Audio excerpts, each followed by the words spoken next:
Bonjour, bonsoir tout le monde. Bienvenue dans une nouvelle vidéo. Nous sommes contents pour nous capables avec vous, une autre fois encore, pour nous capables de présenter un sujet qui a intéressé. Aujourd'hui, nous venons parler du karma. Sujet nous qui est pour titre que penser du karma.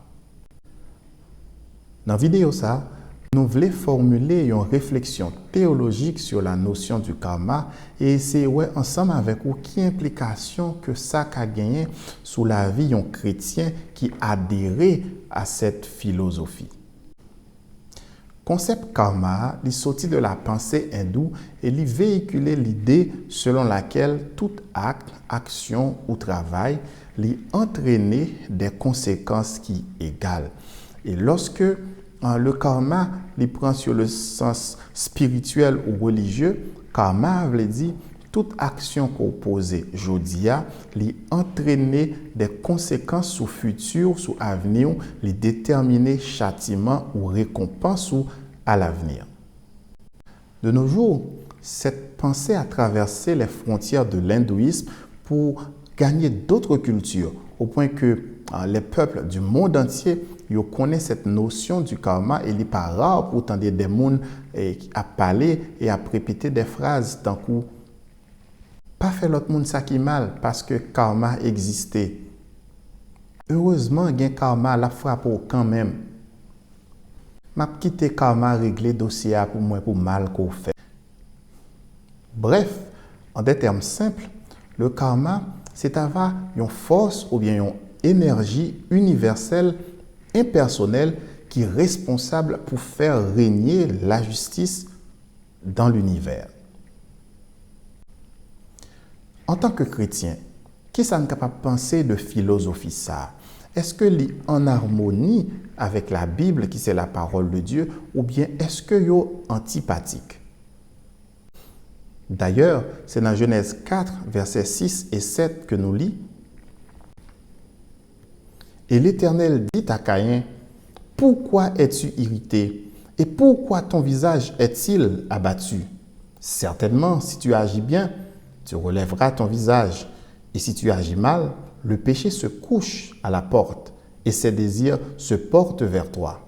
Mais toi, domine sur lui. » Ici, dans le verset ça, nous avons bon Dieu qui a parlé avec Caïn lorsque Caïn était encore à nourrir des pensées méchantes contre son frère Abel.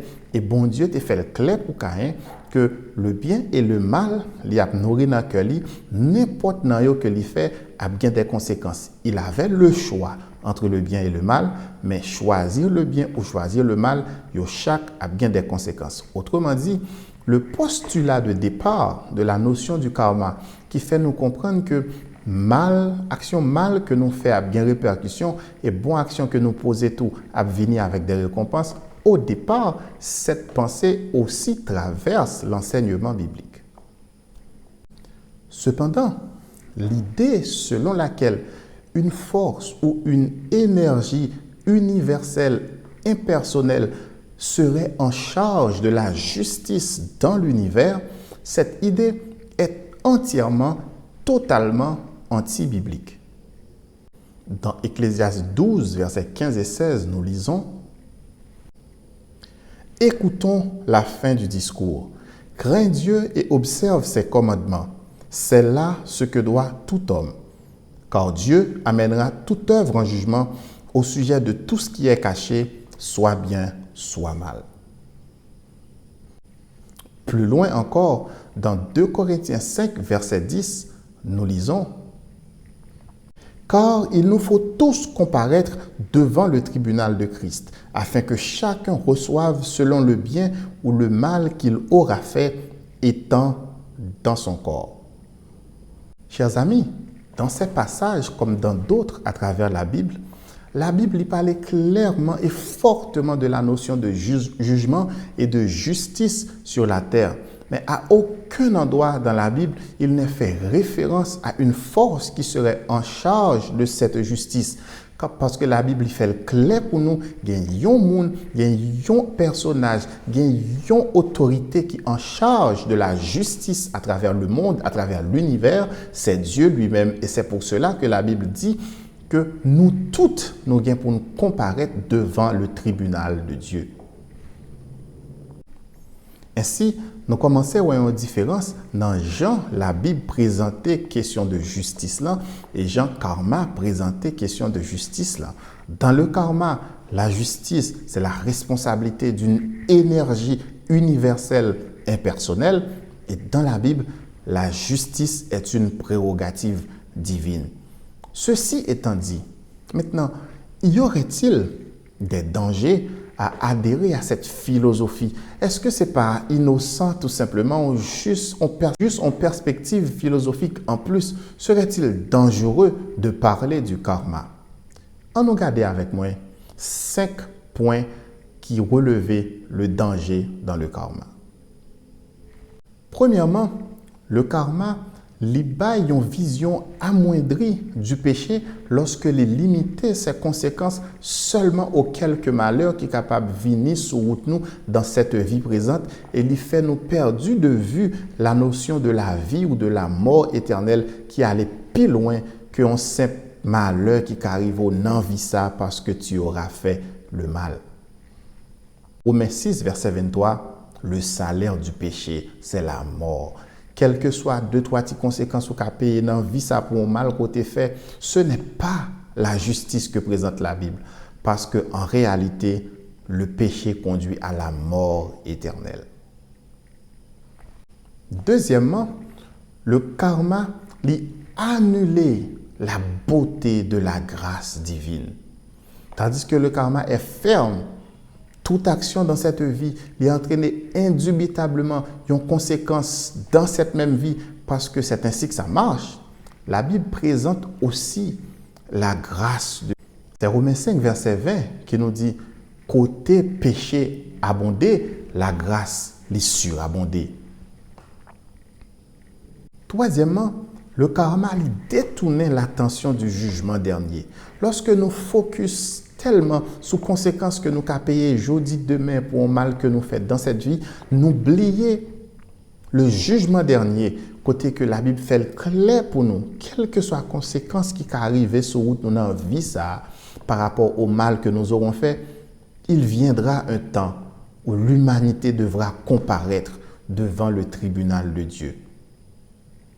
Quatrièmement, le karma est une usurpation d'une prérogative divine parce que la Bible déclarait